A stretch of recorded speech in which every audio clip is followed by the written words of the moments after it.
Now, I've got this complex economic philosophy that I want to try out on you. It's kind of convoluted, so follow me a little bit. Let's keep doing the things that work and quit doing the things that don't work in this economy.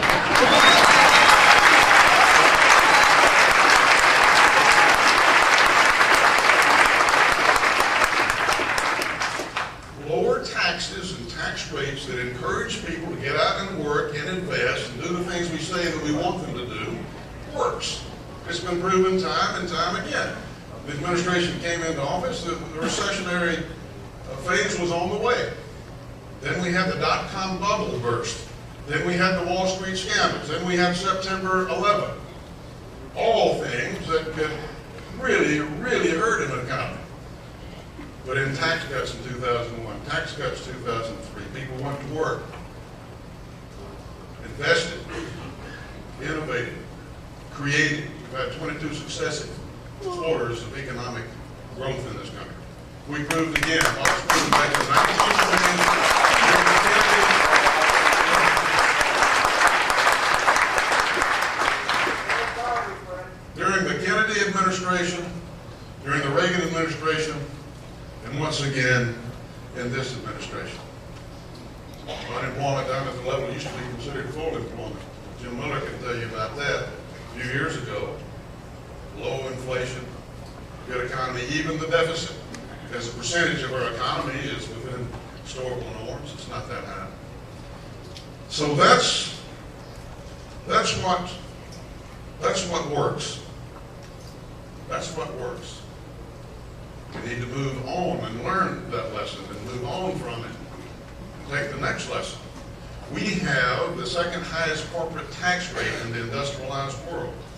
You talk about corporate taxes, you're not talking about just some fat cat sitting in a back room. You're talking about stockholders, you're talking about workers, you're talking about the need to be competitive in a global economy in order to create those jobs that we all want.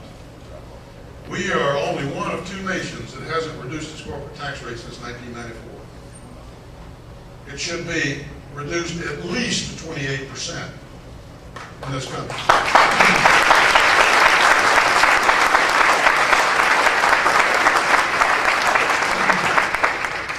Getting back for a moment, this concept of lost revenue on tax cuts, well, look how much revenue the government has lost, look how much revenue we have lost. When you have tax cuts, the revenue is not lost. The taxpayer knows where it is. It's in his pocket.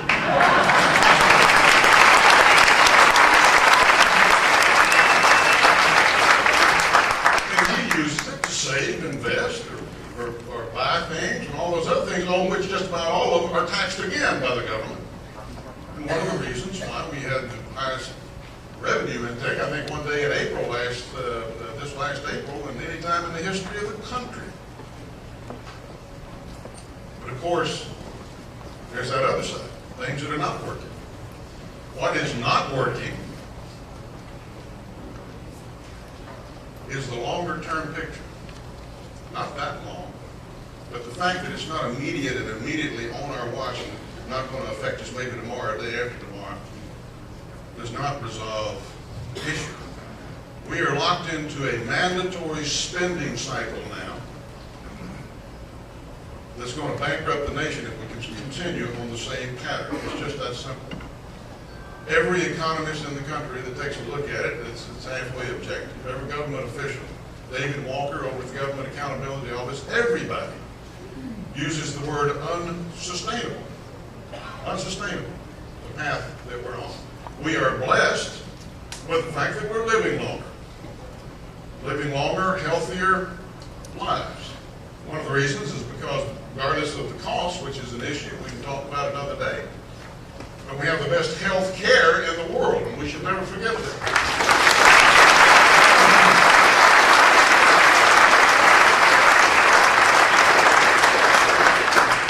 Fewer and fewer workers, however, proportionately to the retiring community.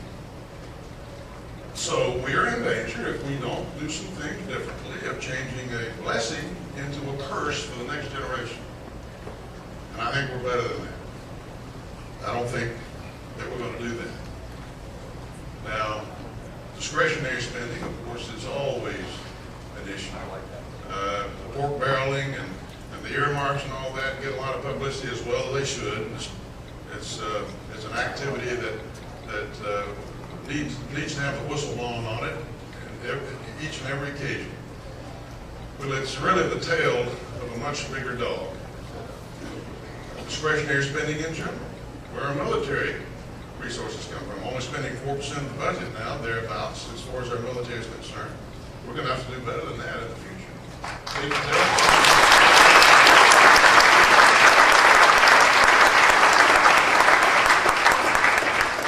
So as that discretionary side gets squeezed,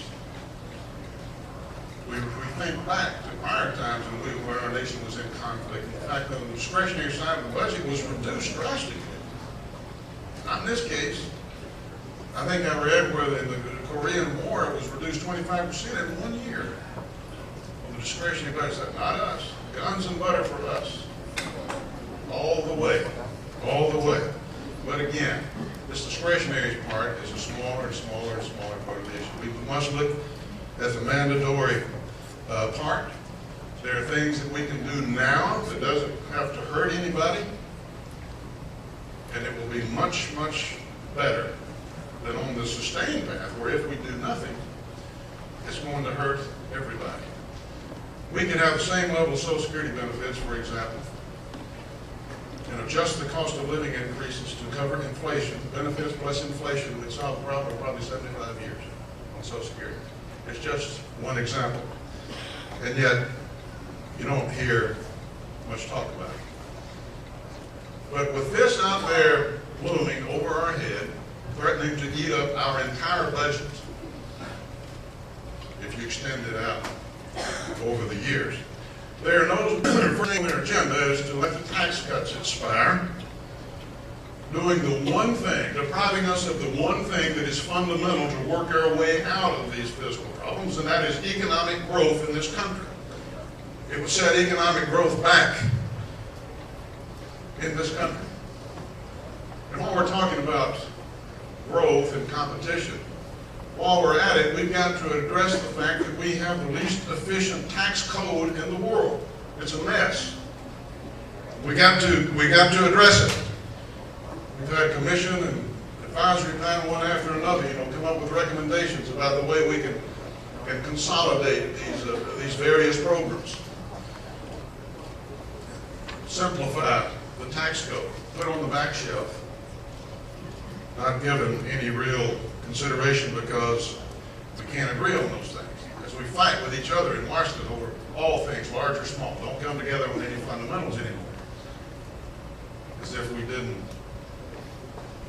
share the same goals for this country, which I know fundamentally that we do. My friends, I think the American people are waiting. I think they're waiting for us to take that case to the understand what is responsible. What is the responsible thing to do for our generation? I don't think people are as selfish and self-centered as they think they are.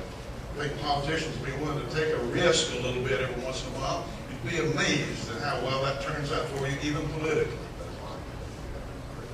I managed to carry Tennessee twice by 20 points each. And I think that the thing that was most valuable to me is always I knew I had term limits I put on myself, and I knew I was going back home one of these days soon anyway, regardless of how my thoughts were received.